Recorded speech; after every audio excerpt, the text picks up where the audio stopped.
Welcome to InfoStream, your daily current. Unsure what to listen to? Turn to us for today's headlines. Stay informed. Israeli forces plan to take control of Gaza City. Heightened international concerns surround the situation. Trump officials are addressing the Jeffrey Epstein case. The U.S. is increasing the reward for Maduro's arrest. The Pentagon is prioritizing aid to Ukraine. Zambia will repatriate Edgar Lungu's remains despite opposition. Lyten is investing in Northvolt's battery technology. Cameroon's election reflects Biya's continued power. A Ghana helicopter crash resulted in multiple fatalities. France faces a prolonged wildfire crisis. The UK is implementing a new deportation scheme with France. India's police raid exposes inequalities in migrant treatment. Republican efforts focus on mid-cycle redistricting. A senator criticized ICE's detention of a military interpreter. A Texas Democrat anticipates an FBI investigation. Israeli government approves Gaza City takeover, heightening international concerns. The Israeli government's decision to initiate a military takeover of Gaza City has triggered widespread international condemnation and raised serious concerns about escalating the conflict and potential humanitarian consequences. Prime Minister Benjamin Netanyahu has announced plans for a comprehensive military operation targeting Gaza City, marking a significant escalation of the ongoing war following the Hamas attacks on Israel in October. This move, intended to dismantle Hamas and secure the release of approximately 50 hostages, is facing opposition from within Israel, including the Army's Chief of Staff, El-Gen Zamir, who warned of potential dangers to the hostages. The operation is expected to involve a substantial mobilization of Israeli forces and reservists, potentially straining military resources and raising questions about the long-term sustainability of the conflict. International leaders, including UK Prime Minister Sir Keir Starmer, have strongly criticized the plan, citing fears of increased civilian casualties and the disruption of humanitarian efforts. Amidst the escalating situation, significant political divisions within Israel are emerging. Netanyahu's coalition government, reliant on the support of ultranationalist ministers, appears determined to pursue a hardline strategy, potentially prolonging the war to maintain political stability. This stance contrasts sharply with the views of many Israelis, particularly hostage families, who advocate for a negotiated settlement with Hamas as the most effective way to secure the release of the hostages. The international community remains deeply concerned about the humanitarian crisis in Gaza, with UN officials warning of catastrophic consequences if the Israeli military advances. The conflict has already resulted in mass displacement of Palestinian civilians, and a full-scale military operation threatens to exacerbate this crisis.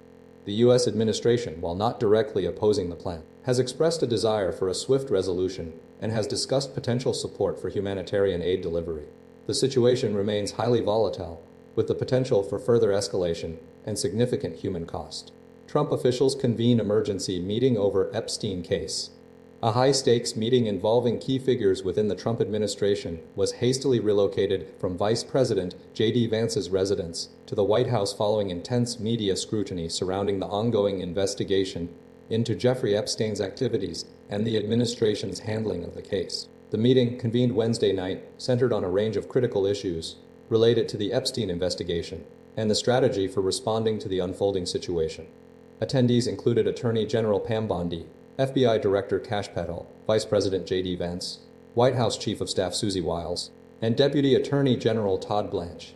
The primary objective of the meeting was to coordinate a unified response to the situation, given the reported disagreements between Bondi and Patel regarding the investigation's progression. A central discussion point was the potential release of a recording and transcript of a conversation between Blanche and Ghislaine Maxwell, an accomplice in Epstein's activities. This decision was being weighed as part of the administration's strategy to gather evidence and potentially expose further connections. The meeting also aimed to address the broader implications of the Epstein case and determine the appropriate steps to take in terms of legal proceedings and public communication. The administration's handling of the case has been met with criticism, and the White House sought to demonstrate a coordinated and decisive approach.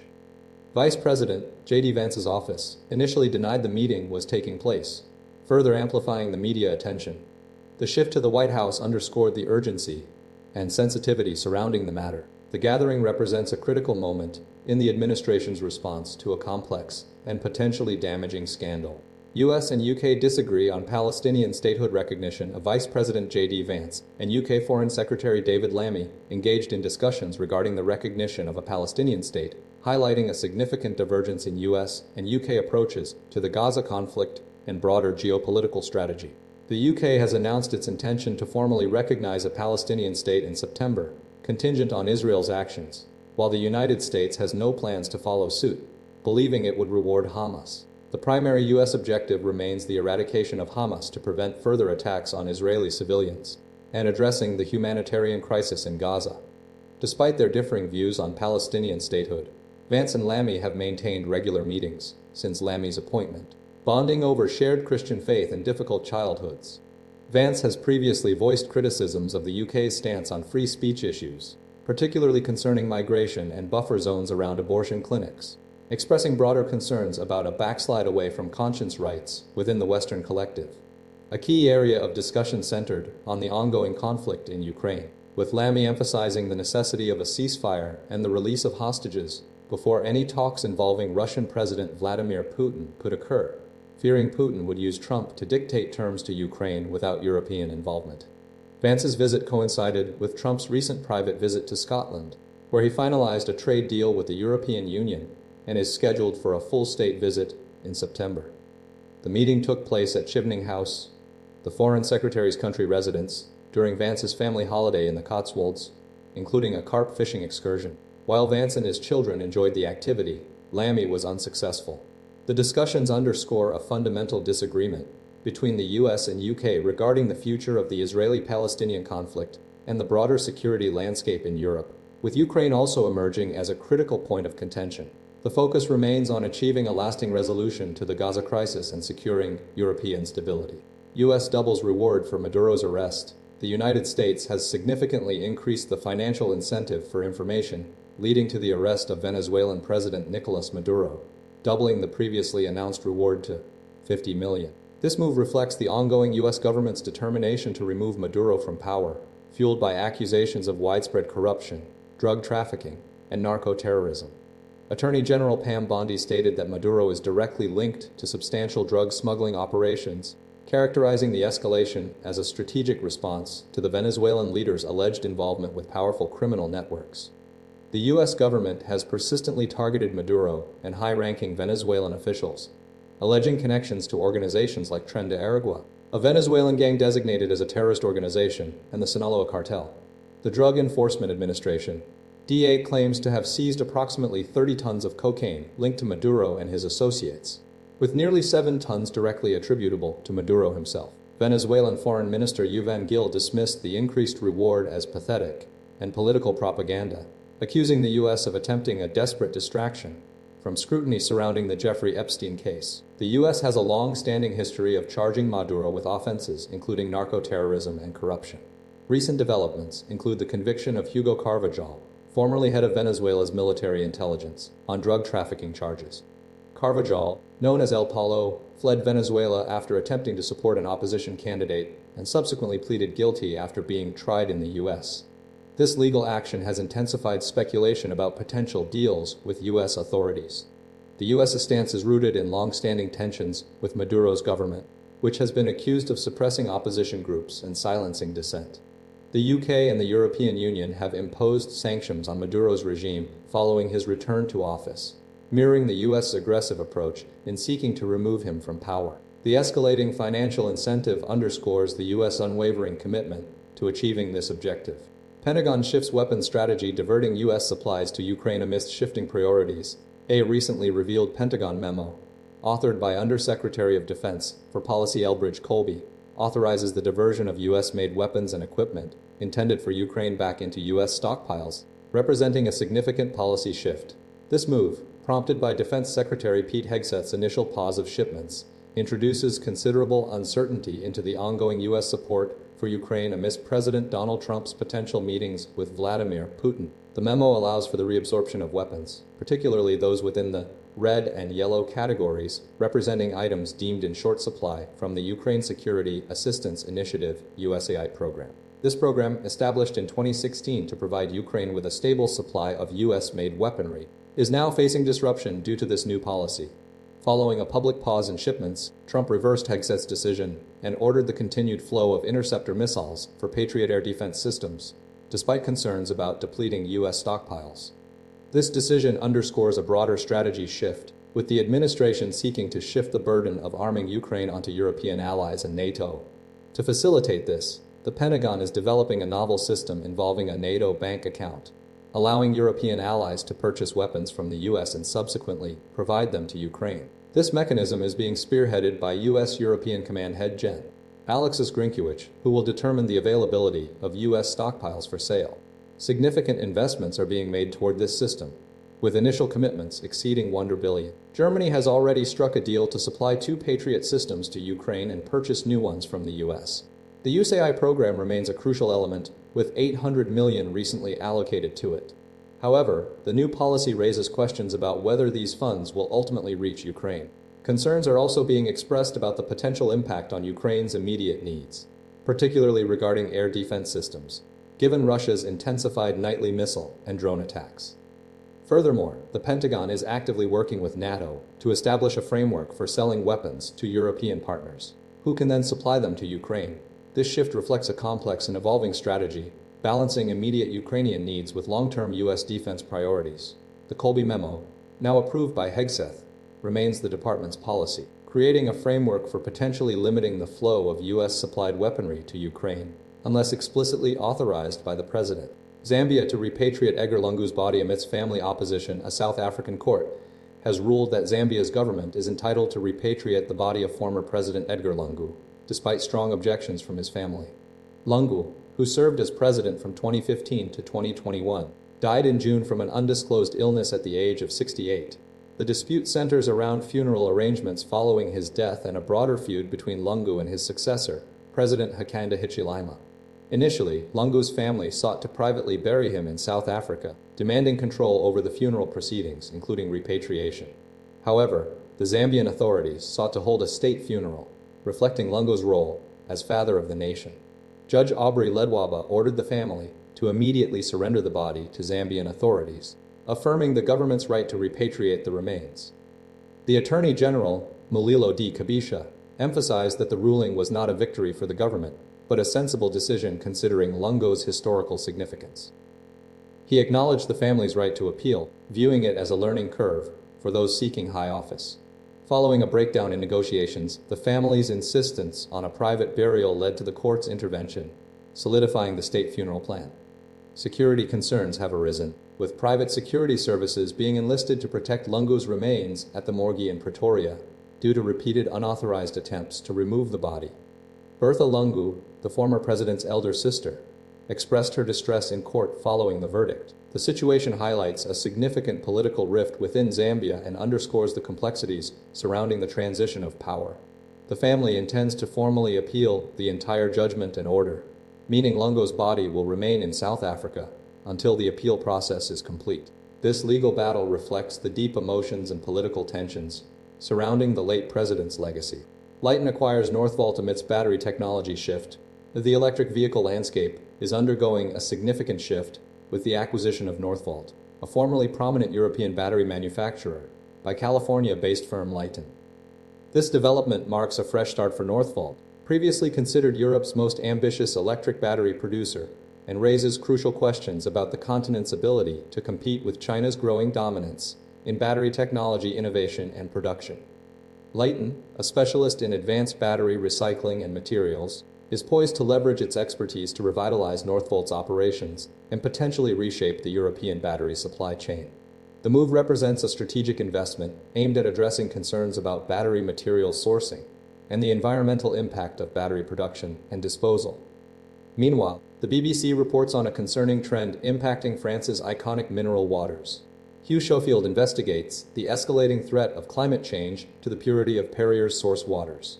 Rising temperatures and altered rainfall patterns are compromising the delicate balance of the underground reservoirs, jeopardizing the brand's reputation and highlighting the broader vulnerability of natural resources to global climate change. This situation underscores the urgent need for proactive measures to mitigate the effects of a warming planet on vital natural resources. Furthermore, the article spotlights the perspective of Liberia's first elected female president, Ellen Johnson Sirleaf. She advocates for a fundamental change in how Africa manages its vast natural resource wealth. Sirleaf argues that the continent's abundant resources, including minerals, oil, and timber should primarily benefit the people living within its borders, rather than solely serving the interests of foreign investors and multinational corporations. Her call for greater local control and equitable distribution represents a significant push for economic empowerment and sustainable development across the African continent. Cameroon election Biya's continued grip amidst fragmented opposition.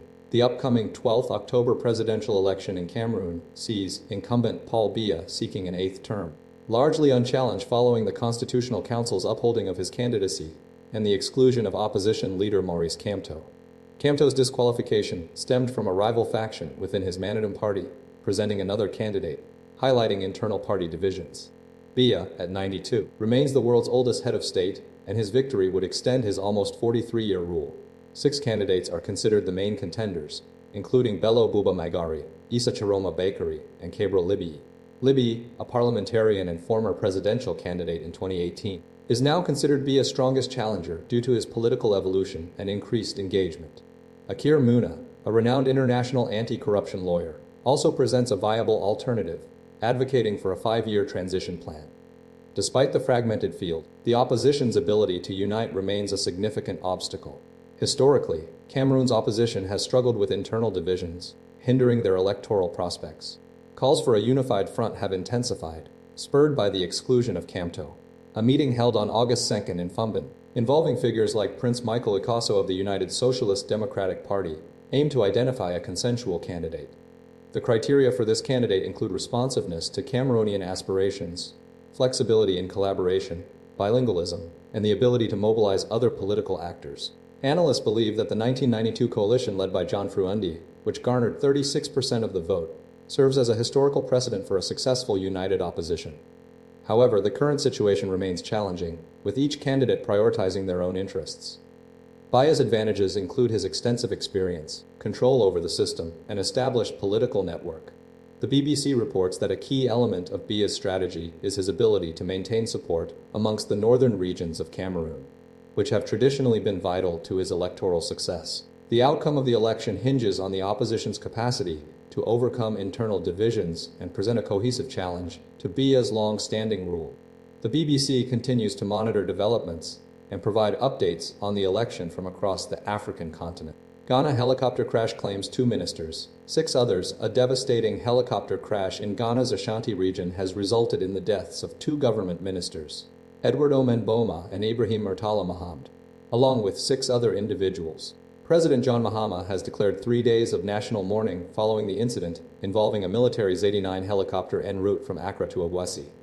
The investigation, initiated by the armed forces, is focused on retrieving and analyzing the flight data and cockpit voice recorders commonly known as black boxes. The crash, the deadliest of 3 recent emergency landings involving Ghana Air Force helicopters, occurred amidst unusually cold weather and reported fog conditions. Eyewitness accounts describe the helicopter flying at a low altitude and hearing a loud sound, followed by an explosion. The deceased included squadron leader Peter Bafimi Anala, flying officer Manin Tuamampadu, and Sergeant Ernest Addo Mensah, the helicopter crew. Samuel Sarpong, vice chairman of the governing National Democratic Congress Party, and Alhaji Muniru Mohammed, Ghana's deputy national security coordinator and former agriculture minister, were also among those killed. Forensic analysis of the remains is underway in South Africa. Edward Omen Boma served as communications minister and defense minister, focusing on combating jihadist activity in northern Ghana, particularly concerning recruitment efforts by extremist groups. Ibrahim Murtala Mohammed was a key figure in the fight against illegal gold mining, Galemsi, a significant environmental and social problem in the country. The investigation is considering the impact of weather conditions, including fog, and the helicopter's low altitude during the flight. The crash has triggered widespread shock and grief across Ghana, with flags flying at half-mast and scheduled activities suspended. The incident highlights ongoing challenges related to security, environmental concerns, and emergency response within Ghana.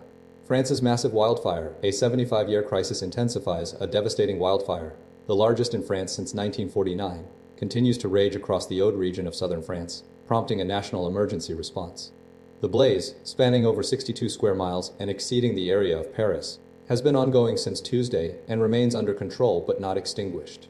More than 2,000 firefighters, supported by 500 firefighting vehicles, gendarmerie, and army personnel, are battling the flames, with 2 firefighters critically injured and 1 fatality reported. Numerous homes have been destroyed, and 13 people, including 11 firefighters, sustained injuries. Efforts to contain the wildfire have intensified, utilizing water-bombing aircraft, which made a combined 130 water drops on Wednesday. Satellite images reveal the extensive damage, showcasing the scale of the devastation across the region. Residents are being urged to remain in temporary accommodation sites, with 17 established to house those displaced by the fires. Villages in the Corbières region are on high alert, indicating the potential for further spread. French Prime Minister François Bayrou described the situation as a catastrophe on an unprecedented scale, emphasizing the urgency of the response. The fire's origin near Ribat has triggered a national investigation. Officials attribute the severity of the blaze to a confluence of factors, including global warming and prolonged drought conditions. Environment Minister Agnes Pannier-Runacher echoed this sentiment, explicitly linking the wildfire to the impacts of climate change. The ongoing operation involves significant resources and highlights the vulnerability of French communities to extreme weather events exacerbated by climate change. Containment efforts are focused on utilizing water drops and ground crews to suppress the remaining flames and prevent further spread, while investigations into the fire's cause are underway. UK launches one in, one out deportation scheme with France. The UK government has initiated a new deportation scheme with France, dubbed one in, one out, aimed at tackling illegal channel crossings. Under this pilot program, for every individual arriving in the UK via small boat, one pre-vetted asylum seeker currently in France will be transferred to the UK under a safe and legal route. This initiative was formally launched with the first detentions taking place on Wednesday, following the interception of a migrant crossing in the English Channel. Home Secretary Yvette Cooper confirmed that the transfers to immigration removal centers are underway, emphasizing that operational details are being withheld to prevent exploitation by criminal gangs. She asserted that anyone arriving from now on is eligible for immediate detention and return, with the initial migrants potentially being sent back within weeks. The pilot scheme, lasting 11 months, is a direct result of an agreement between Prime Minister Sir Keir Starmer and French President Emmanuel Macron. The scheme involves a reciprocal arrangement. UK authorities will accept a designated number of asylum seekers from France who meet specific criteria and pass security checks. The Home Office has established an online platform for French adults and families to express their interest in relocating to the UK. Successful applicants must undergo a standard visa application process, pass security checks, and will be subject to the same rules as other asylum seekers, including restrictions on employment, education, and access to benefits. The government intends to make referrals for returns to France within 3 days of a migrant's arrival, with French authorities responding within 14 days. The overall goal is to deter channel crossings while providing a legal pathway for vulnerable individuals seeking asylum. As of July 30th, more than 25,000 people had crossed the channel in small boats in 2023, representing a 49% increase compared to the same period in 2024. The on-in, one-out scheme represents a significant shift in the UK's approach to managing migration flows and reflects a commitment to enforcing border controls. The Home Office is preparing a public awareness campaign to inform migrants in northern France and elsewhere about the new treaty. India police raid on Delhi migrants shows stark inequalities. Recent police raids in Gurugram, India, targeting Bengali Muslim migrant workers, particularly those from West Bengal, reveal deep social and economic inequalities within the country. These operations, prompted by a Home Ministry notice issued in May, aim to identify and deport individuals suspected of being illegal immigrants from Bangladesh and Myanmar. The raids have resulted in the detention of hundreds, primarily domestic helpers, garbage pickers, and daily wage workers, causing widespread fear and displacement. The actions are based on a new policy requiring states to establish task forces and holding centers for detection and deportation. Suspects are given 30 days to prove their citizenship, with those failing verification subject to police detention and potential deportation by border forces. Critics argue the policy lacks specific criteria, leading to targeting based on language, religion, and socioeconomic status, effectively punishing individuals for their background. The operations have triggered mass departures, with many workers fleeing overnight, abandoning their homes and jobs. Concerns have been raised about the treatment of detainees, with allegations of mistreatment and denial of proper documentation during the verification process. Police deny these claims, stating that only 10 individuals have been identified as illegal migrants and that all others were released. The raids are intensifying anxieties surrounding a long-standing issue of migration from Bangladesh. The 409-6 km border between the two countries has historically facilitated movement, but the recent crackdown reflects a heightened state response. The targeting of Bengali-speaking Muslim communities is particularly concerning, given their demographic overlap with Bangladesh's population. The situation is compounded by the lack of a comprehensive refugee law in India. Critics emphasize the need for a more nuanced approach to address the complexities of migration. Many affected individuals express fear and vulnerability, often sleeping with their documents as a precaution.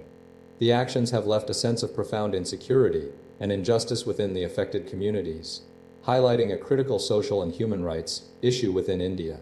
National Republicans pursue mid-cycle redistricting efforts. National Republicans are aggressively pursuing efforts to reshape congressional districts outside of Texas, aiming to gain an advantage in the 2026 midterm elections. President Donald Trump's allies are urging state leaders in Ohio, Indiana, South Carolina, Missouri, and Nebraska to target Democratic-held seats. Florida has initiated a mid-cycle redistricting process with the launch of a select committee on congressional redistricting.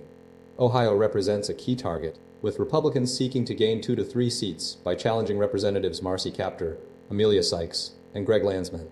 The state's law mandates a November 30th deadline for a new map, potentially forcing a bipartisan map or a statewide referendum if Republicans pass a partisan one. Indiana is also a focus, with Republicans hoping to flip 1 or 2 districts, primarily targeting Representative Frank Mivant. Governor Mike Braun and GOP legislative leaders express reservations due to costs and potential incumbent disruption. South Carolina is prioritizing the complete Republican control of its 7 districts, potentially dismantling Representative Jim Clyburn's majority black district, a move likely to face constitutional challenges under the Voting Rights Act. Republican Representatives Nancy Mace and Ralph Norman support this strategy. Missouri's Republican Governor Mike Kehoe is open to exploring a map change, primarily targeting Representative Emanuel Cleaver's Kansas City seat. Republican Representatives Eric Burleson and Chad Perkins have been contacted by White House staff seeking to implement this strategy. Nebraska's Republican control of all 3 seats could involve redrawing the 2nd district, currently held by Representative Don Bacon, although discussions remain informal. Florida's Supreme Court upheld the 2022 map, but the Select Committee will examine the Fair Districts provision, seeking legal guidance ahead of the next census. Currently, Republicans hold 20 of Florida's 28 House seats, with several Democrats winning their races with less than 60% of the vote. The overarching goal is to create a more favorable political landscape for the GOP through strategic redistricting, despite potential legal and political obstacles. The initiative highlights the party's determination to influence electoral outcomes beyond the traditional decennial census cycle. Senator Condemns ICE detention of former military interpreter. A growing controversy has erupted following the Immigration and Customs Enforcement, the ICE detention of a former interpreter for the U.S. military, highlighting concerns about the agency's vetting procedures and the treatment of individuals with ties to American operations abroad.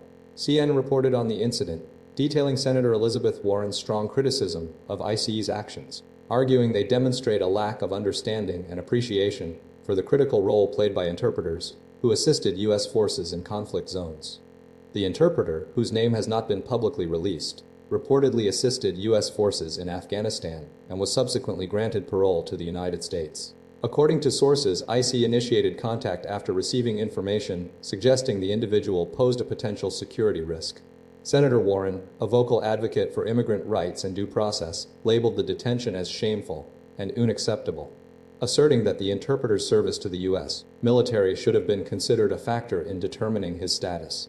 The senator emphasized that the interpreter's loyalty to the United States was established, and that detaining him based solely on his past association with the military is a misguided and potentially dangerous approach. She argued that ICE's actions could discourage other interpreters from coming forward to assist U.S. forces in the future, undermining vital intelligence gathering and operational support. The incident has sparked debate about the legal and ethical considerations surrounding the detention of individuals with connections to the military, particularly those who have provided crucial assistance during wartime. Concerns have been raised about the potential for misinterpretations of security risks and the need for more nuanced assessment procedures within ICE. The case is likely to fuel ongoing discussions regarding immigration policy and the treatment of vulnerable populations within the U.S. immigration system. Texas Democrat responds to FBI investigation threat, a significant escalation in the ongoing legal battle between Texas Attorney General Ken Paxton and the FBI has emerged with a direct response from Texas State Representative James T. White. White, a Democrat representing House District 16, has publicly stated that he believes the FBI's investigation into Paxton's conduct is politically motivated and a blatant overreach of federal power. His statement follows a recent subpoena issued by the FBI demanding White provide information related to his communications with Paxton regarding the investigation. The FBI's interest stems from White's involvement in a scheme orchestrated by Paxton to influence the FBI's investigation into the alleged misuse of state resources and potential violations of campaign finance laws. Paxton, a Republican, has been accused of using his office to benefit his political allies, including disgraced tech mogul Nate Mendelsohn.